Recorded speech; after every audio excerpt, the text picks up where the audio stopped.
बिस्मिल्लाहिर्रहमानिर्रहीम अस्सलामु अलैकुम। दोस्तों, तकरीबन 95% डेयरी फार्मर जो हैं वो डेयरी वर्कर्स की वजह से परेशान हैं। उनसे हमेशा जो है उनको टेंशन रहती है।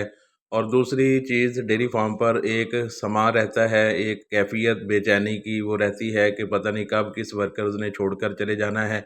और वर्कर्स को ये रहता है कि पता नहीं कब हमने छोड़ देना है, क्योंकि डेयरी फार्मर तो किसी भी वर्कर्स को निकालता नहीं है, क्योंकि वर्कर्स पहले ही बहुत मुश्किल से मिलते हैं, क्योंकि ये डेयरी लेबर जो है ये मखसूस लेबर है।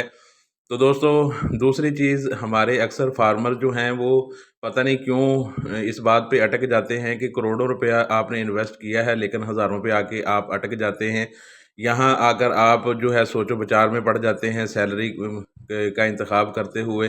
तो दोस्तों, आज की इस वीडियो में आपके साथ डेयरी वर्कर्स के हवाला से ऐसे दो तरीके जो आपके साथ शेयर करने हैं, जिससे आपकी ये टेंशन ख़त्म हो सकती है। अगर ख़त्म ना हुई तो कम अज़ कम वो 70-80% जो है वो कम ज़रूर हो जाएगी। हम अपने फार्म पर इसी पॉलिसी के तहत चल रहे हैं डेयरी वर्कर्स के हवाला से। तो दोस्तों, सबसे पहली चीज़ जो है वो आपने करनी है कि आप लोग ये ज़हन में बिठा लें कि आपने करोड़ों रुपए का इन्वेस्टमेंट जो की है, अगर डेयरी वर्कर्स नहीं रहेंगे तो आपका फार्म नहीं चलेगा। जब ये चीज़ ज़हन में रहेगी तो फिर आपको फ़ैसले लेना, फ़ैसले करना आपके लिए आसान रहेगा।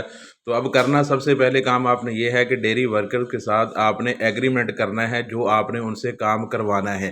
ठीक है जी, जो भी आपने उनसे काम करवाना है उनको बिठा के उनके साथ काम फाइनल करें, एग्रीमेंट करें, और उस काम के हिसाब से फिर आप उनसे सैलरी करें कि भैया ये काम आपके ज़िम्मे है, आपने ये करना है। और चाहे मगरिब के वक्त ख़त्म हो जाए, इशा के वक्त ख़त्म हो जाए, या रात 12 बजे ख़त्म हो, आपने ख़त्म करके जाना है।